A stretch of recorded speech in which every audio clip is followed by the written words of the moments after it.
Thank you so much, Asian Heritage. Thank you for that warm welcome, and thank you for the Japanese Cultural Association for facilitating this beautiful space.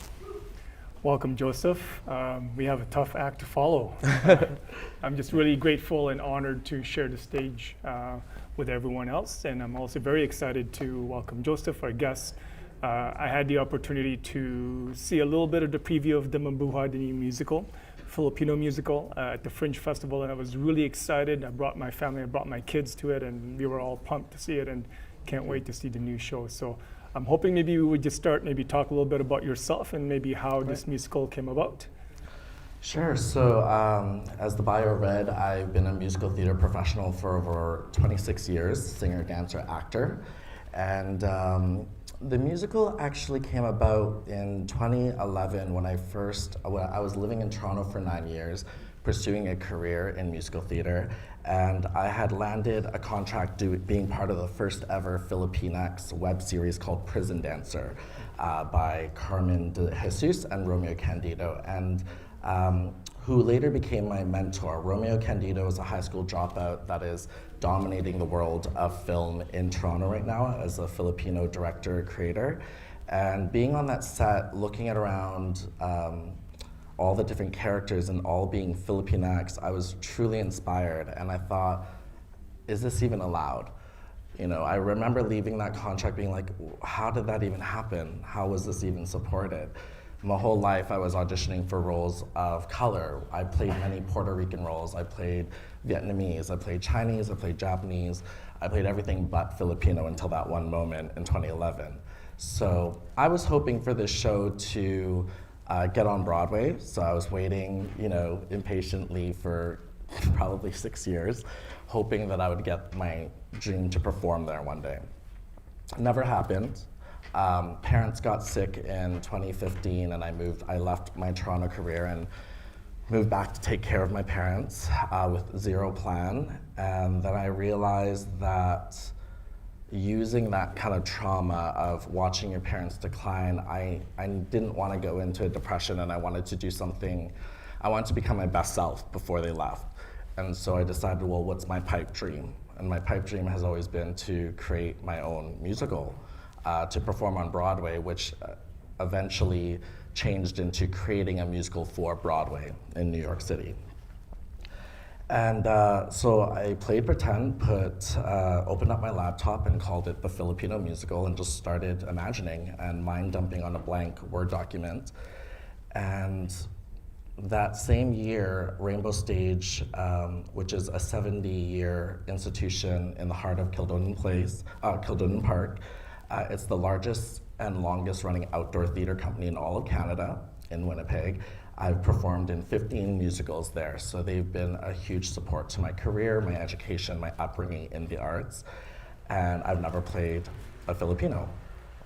And so I had met with the artistic director, the new one, Carson Natras, and he opened up a meeting with all artists in Winnipeg, whether you're working backstage or as a performer, to share your hopes and dreams in theater.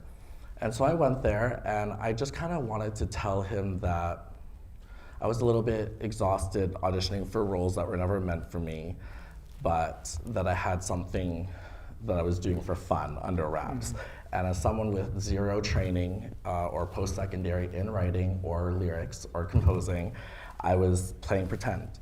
And I had met up with a friend who loved to play around in GarageBand, and we would go over to his place and I would sing songs and he would put backing tracks to them, and it was truly just playing pretend. When he told me what I was working on, I started articulating the grand vision of it, that the blue sky dream was to amplify the Filipinx community in Winnipeg, which has the highest population per capita in this city.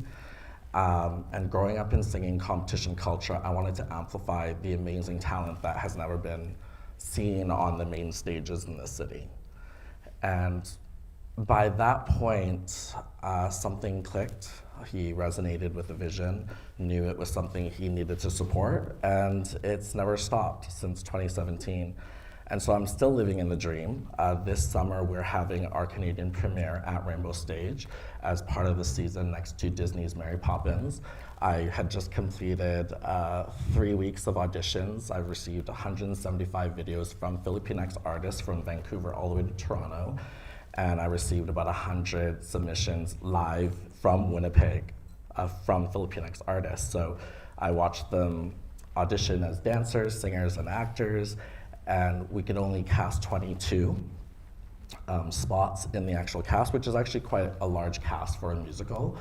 And typically at Rainbow Stage, the first show of the season is the smaller show, and then the Mary Poppins is the big show. But because of the allies that I have in this institution, I just keep thinking blue sky dreams, and they're doing everything in their power to raise the funds to get the vision complete to my liking. So it's been such an incredible ride so far, and it will have like 20 show run in this summer from June 26th, shameless plug, June 26th to July 14th. And you know, my mom actually had passed away last year, so the show is called MA-BUHAY, which means long live in Tagalog language. And the reason why it's split with the dash MA-BUHAY because it means mother in life. And I was a true mama's boy. And I was blessed with parents that supported my love for the arts and never gave me any hurdles. They were immigrants. They came here in '81. My mom had to redo her education degree and then ended up teaching, ending her career at Gordon Bell when she had a stroke there after 25 years. And my father was a little bit of a rebel. He was a pastor, and so I was a pastor's son, and he kind of got excommunicated by the Archbishop of Canada because he had children and was quite defiant with the system here and never really could work. He tried working at 2 caretaking jobs and at a school, but suffered 2 heart attacks in his early 40s because of the amount of stress that this country had put on him and to support 4 kids at that time. And I was the 5th child out of 6 and first Canadian born, and so he never worked. He was always afraid that if he worked, he would get another heart attack. So my mom was the breadwinner and took care of 6 kids, and they never gave me a hurdle. So essentially this musical is paying homage to their belief in me and in the arts. Wow, thank you for sharing that story. That's a really powerful story. I guess one of the questions I have, because I know how you talked about your mom and how instrumental she was in supporting you in your journey. I know for many Asian parents, I know for my mom even, I got into education, but there was always a sense that, they see us in a certain role. And I wonder what would be your advice to those like us, I would say, that, maybe their parents are not as supportive for their kids to go into the arts. Because as Asians and as Filipinos, we want to do well. We want to respect, we want to honor our parents. That's a huge thing for many of us. Mm-hmm. But then also finding that balance that this is what I want to do. Because actually I'm going through that now with my own daughter who's going to high school next year and asking about the different high schools she's going to go. So I know I have my own idea of what I would like her to do, but it's always a balance because I want her to also be her own self. And so I'm just wondering, what advice would you give to those that maybe want to get into the arts but may not have the support of their parents? Life is too short. Live your own truth. Because at the end of the day, no one owns you, not even your parents. And I think that it's a two-way street. You learn from your parents, and they also learn from you. And I think that's the beauty of the younger generation. They have a different perspective. They're growing up in a different time. And so it has to be a shared experience of communication. And if you don't have that support, it doesn't mean that you won't get it later. I think that it's about finding that commonality between both parties. Very true. I know you had something that you wanted to share. Are you open to do that now? Sure. Yeah. So in musical theater writing, it's a little different. I will be reading, it's so out of context, but I'll be reading lyrics to a song that I wrote called Perfect. And essentially the musical MA-BUHAY is set in a fictional singing competition called Star in the Rise. It's a branded, popular Filipino, like X Factor American Idol that flew to Winnipeg to find the Filipinx talent here because of the amount of Filipinos that reside here. And the auditions are happening at Rainbow Stage, so it's about, it's a Filipinx story that is local. So I'm not only amplifying the Filipinx community, I'm amplifying the Winnipeg arts community and trying to get it on the international stage on Broadway as being the first Broadway musical. So the show is centered around three young characters named Selena, Honey, and David, and I chose three because I wanted to comment on three important subject matters in my community. I want to address for Honey Mae Dizon. She is a dark-skinned girl that is poor and has 5 siblings, and her dad has passed away. Mother works for a wealthy family and is raised by her grandmother, her Lola, and she's doesn't have like the conventional commercial looks to make it in the Philippines, so she has a bigger body, dark skin, but sings like Whitney Houston. And then the second character is David, and he's the son of a pastor, and he's a perfect son that could do no wrong, gets A's all across the board at school, and then finds out that he's a homosexual and then gets booted out of his house, and so he's entering the competition to recommunicate with his family. And Selena is presented as the villain of the show. She lives in the Lindenwood. She has fair skin. She's Filipina Ariana Grande or Taylor Swift, and is a pop princess. And she cares about TikTok. She cares about followers. She cares about her body. She cares about her looks, and it is driven by her stage mom, Gloria, who is a failed actor that is putting all her dreams and pressure in Selena. So I'm glad that you're enjoying the descriptions, because it is a comedic, dramatic musical. So, and so there's 2 fun hosts named Zach and Bea. They're kind of caricatures of Filipino culture. So one of them is an ex-boxing champion like Manny Pacquiao, and the other one's an ex-beauty queen like Katrina Gray and Pia Wurtzbach. And if you don't know, Philippines is one of the top powerhouse pageant countries in the world. So I'm gonna read the stage directions, and I'm gonna try to do some voices. I'm not gonna go full out. I'm not so comfortable right now doing dancing or singing in front of this crowd. But my whole point is about the clarity. Yeah, Fortunato had proposed, and I was like, not today, I'm not warm. Yeah. So what had happened before this scene is that it's Think American Idol, where they go into flashbacks of some of the contestants' backstories. So what we had just seen is young Selena fighting with her mom and dad, or her mom and dad are fighting and they end up getting a divorce because the mother has been away selfishly pursuing her narcissistic career as an actor and leaving the dad at home.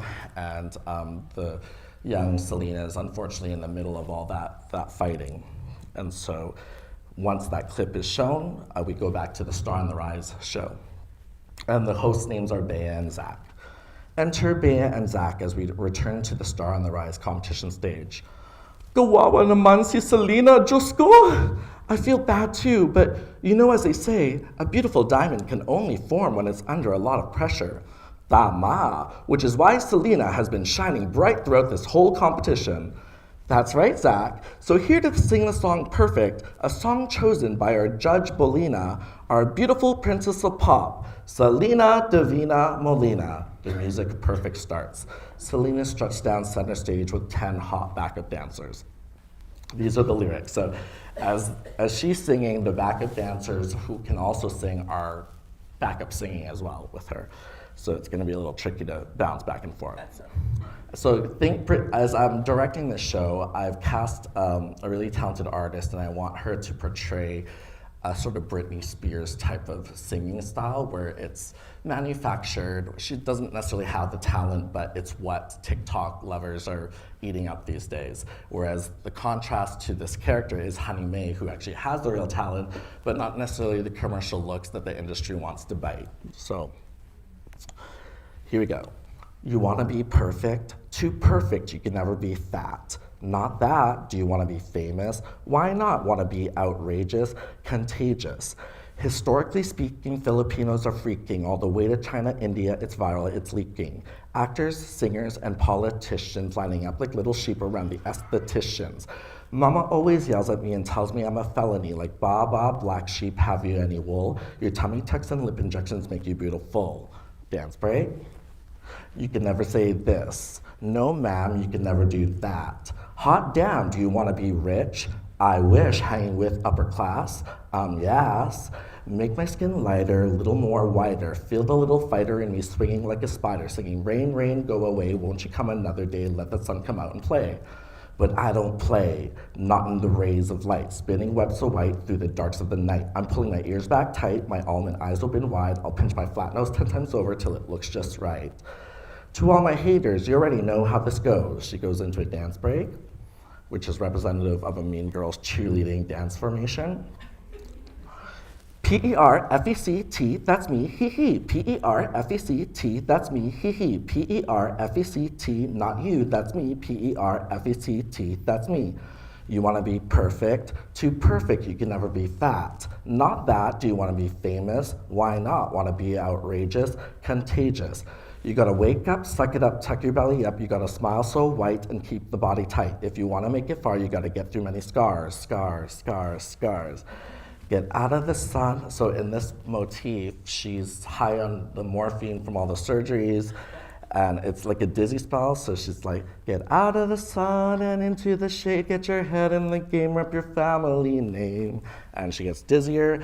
Get out of the sun and into the shade, get your head in the game. And then she riffs like Christina Aguilera, rep your family name. Dance break. You want to be perfect? Too perfect, you can never be fat. Not that, do you want to be famous? Oh yeah, I want to be outrageous, contagious. And pyrotechnics flow, and she's looks like Britney Spears, Filipino Britney Spears at the end of that. So that's the one number of the song. Yeah. Awesome. All right. So I see we just got 3 minutes. One of the things I'm wondering about is how much of Joseph's life experience was put into this play, and I know maybe share a little bit about that. You know, all the characters are undercover me. They really are. I used to dream about dancing for Britney Spears when I was in my early 20s. I don't know if you can tell, but I'm 40 now. In my early 20s, I wanted, yes. Yes, I just take a lot of showers and try to eat right, but I love sugar. Anyhow, I used to want to be a backup dancer for Britney Spears, so I ate up that culture. I'm a product of pop culture. And one of the things that is my goal is to bring Filipinx culture to mainstream pop culture. So using examples like Britney Spears and TikTok and anything that you can see in mainstream media, it's in my musical. And it's designed to be like an X Factor, American Idol type of show so that I'm using those already made platforms, whether I agree with them or not, to be seen, essentially. And they all are me. I danced for Britney Spears in 2010 when she came here, so the dream came true. And it was one of the best moments of my life, but you know, this musical is even better than that, I would say. Yeah. Great. I wanted to be a backup dancer for Usher.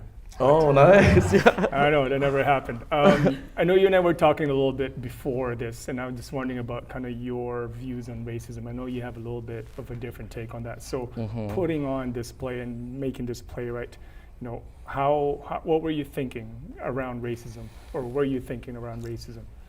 Essentially, showing up and putting in the work is the fight against racism.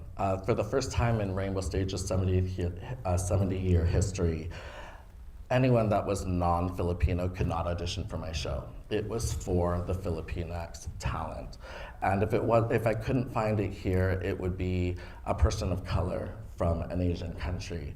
But luckily we had an abundance of Filipinx talent that came out. And so creating that space where for the first time ever, as an artist of 26 years, I would always be fighting for that 1 or 2 spots of pepper in the cast, where my colleagues would always share in this experience that whenever we see a cast list, we're like, how many people of color are in this? Like, it's a natural reaction. And for the first time ever, it's a full Filipinx cast. And so that's my form of activism, that you're only going to watch 22 and be introduced to 90% first-time performers at Rainbow Stage that do have the talent, that have been here for years, telling their stories about their culture. Now, it's a universal story, and that's another thing that I've experienced when people say the word MA-BUHAY. They don't even try to say it correctly. They're like, what's that musical again? Mamboomba, boo-booba? Like, and it's like, it's a word, you know, and it may not be from your culture, but it's still a word worthy of being articulated in the correct way. And the word is also not only to mean long live, but it's also to welcome.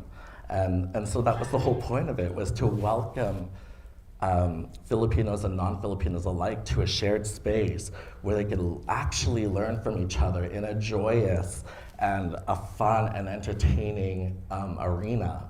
And I think that's where the understanding between parties come from, is that when it does come from a place of love, no matter how hard it is, and there has been incredible struggle in my career. I don't want to talk about that. That's what made me who I am now.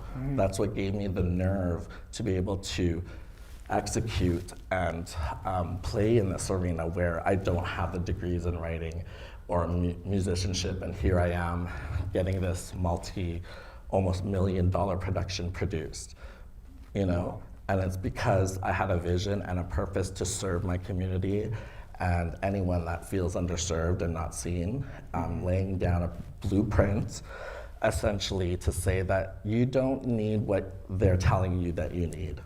You need to just trust your instincts and let your brilliance talk to you. You just need to think about a question and it'll come. And it's just, if you just address one problem after the other, you'll eventually solve enough problems to get to your goal. So, thank you. Yeah.